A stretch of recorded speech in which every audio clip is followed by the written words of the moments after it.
As Secretary of State, you led the international community to a successful treaty with Iran, preventing them from building a nuclear bomb. The Trump administration has pulled out of that deal. What are the dynamics now playing out with regards to Iran? What worries you, and what are your hopes? Mm-hmm. Well, it's a very good question. I'm going to take a minute here, folks, because this is super important stuff. I am a passionate supporter of Israel, have been all my life. I had 28 years as a United States Senator, 28 years plus, with a 100% voting record on behalf of Israeli interests. As Secretary of State, I intervened countless times to protect Israel from being the butt of a Human Rights Council committee, resolution, or a UN General Assembly resolution, or a ICC, International Criminal Court, et cetera. So I take a second seat, nor does President Obama. We both would take a second seat to nobody. We did a $38 billion, 10-year, long-term security program with Israel. I mean, we were there. But here's the deal, folks. For every administration since 1948, Republican and Democrat, we, the United States, have been opposed to settlements. And unfortunately, settlements were continuing. And they continued notwithstanding our constantly saying to the government in Israel, you got to stop this. This is not appropriate. You're going to destroy the opportunity for a two-state solution. And the answer would be, well, that's not really the problem in not getting a two-state solution. It's other things. Well, it's a pretty significant problem when the land disappears. And we've gone from Oslo Accords to from about 100,000 settlers. Now there are more than 500,000. So it's a bigger problem. How do you move people? What becomes part of Israel? How do you settle the issue? I say all of this as a prelude to simply saying that Israel, Prime Minister Netanyahu, was vehemently opposed to dealing with Iran. He thought we ought to bomb Iran. And he asked Obama for permission to bomb Iran. The King of Saudi Arabia, King Abdullah, told me face to face, the only way to deal with Iran is bomb them. And President Mubarak said the same thing to me, you got to bomb them. He went a little further. He said, you got to bomb them. And I said, well, Mr. President, I'm absolutely convinced that if we were to bomb them, you'd be the first guy out in the street the next day criticizing us for bombing in our country over here. And he'd say, yes, I would. Of course I have to do that. Ha, ha, ha. And I said, so anyway, bottom line, folks, one of my lessons learned in Vietnam is before you ask young men and women to get dragged into a war, to be in a war, you owe it to our nation and to them and their families to make absolutely sure you have exhausted all the possibilities of diplomacy. So that is what we set out to do.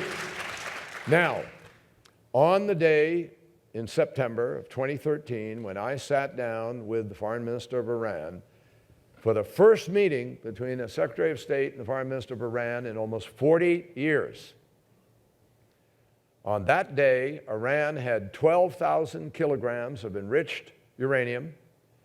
They were 2 months or so away from commissioning a plutonium reactor that would have produced weapons-grade plutonium, enough for 2 bombs a year.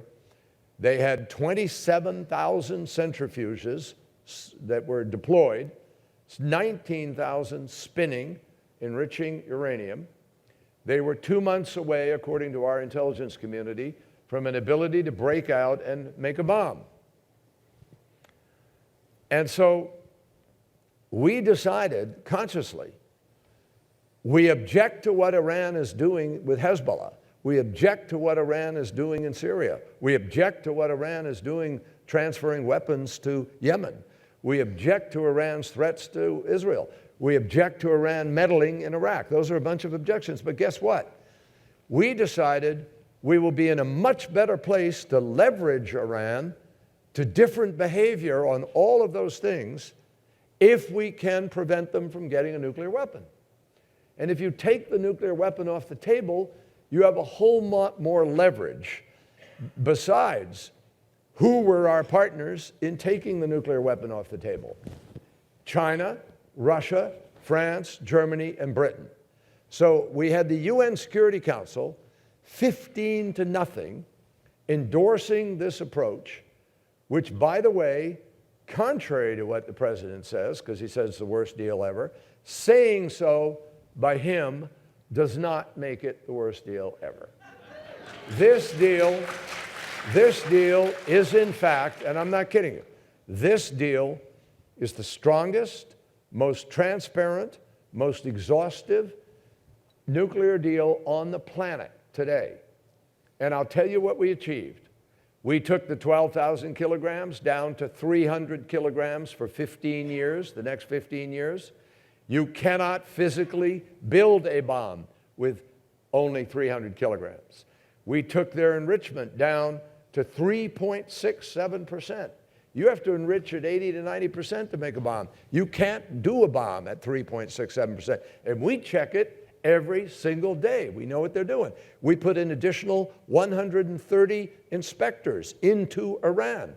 We took their 27,000 centrifuges. They've been reduced to about 5,000 of the oldest type they had, and they're limited in the amount they can enrich.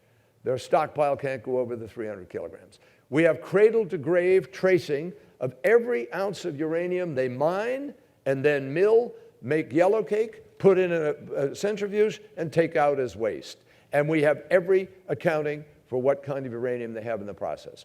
They are not allowed to do anything different than that for the 15 years. For 20 years, we have television cameras looking at their centrifuge production. For 25 years, we have the tracing of the uranium.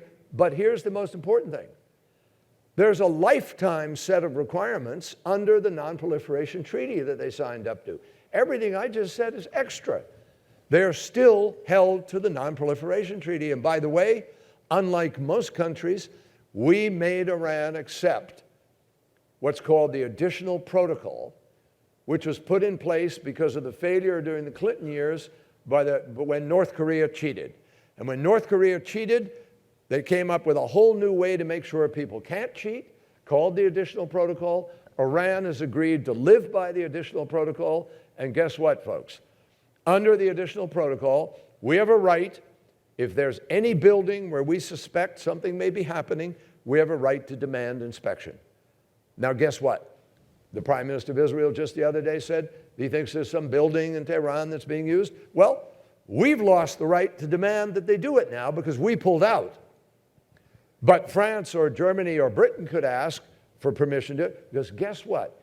During this last week in New York, when the world laughed at the President of the United States when he claimed something in the General Assembly, the Russians, Chinese, Germans, French, and British, and Iranians met together to determine how they can keep the Iran nuclear agreement alive. So I got news for you. I'll tell you something. Here's what's happened. President pulls out, and he's now pursuing basically a regime change policy, which is to put so much economic pressure on Iran that allegedly they're going to collapse, and they'll come up with a new leader or a new regime. But I got news for you. Maybe 5 years from now, 2 years from now, I'll be proven wrong, but most experts who've studied Iran, who've dealt with Iran, know this.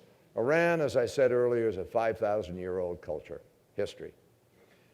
What's happened now, because of the attack that took place in Iran the other day, nationalism is rising in Iran. And what pulling out has done is affirm every single one of the doubts that Ayatollah Khamenei had about negotiating with the United States. And the result is that politically, the hardliners in Iran have actually been strengthened because Donald Trump proved true all of their warnings that you cannot negotiate with the United States. And therefore, I got news for you folks. If there's a collapse in Iran, I'm not going to say there might not be, you are not going to see some Jeffersonian Democrat emerge. You're going to see another Ahmadinejad or a hardliner emerge because they're the ones who have the guns, they're the ones who have the strength, they have the ability to do it. So we had Iran in a place where it was reaching out. It was changing. It wanted to do business with the world. It wanted to behave differently. And by the way, I believe there's a negotiation that has never been held that could deal with these other problems. Because, why do I say that? Because we were about to deal with them when the administration ended. We kept sanctions in place on missiles. We kept sanctions in place against Iran on their human rights abuses. We kept sanctions in place on their transfer of weapons to Yemen. We kept sanctions in place for their support of Hezbollah. And we raised those sanctions, folks. So I believe, in effect, bottom line, I know it's a long answer, but I want to put the facts out because not enough people are dealing with facts in America today.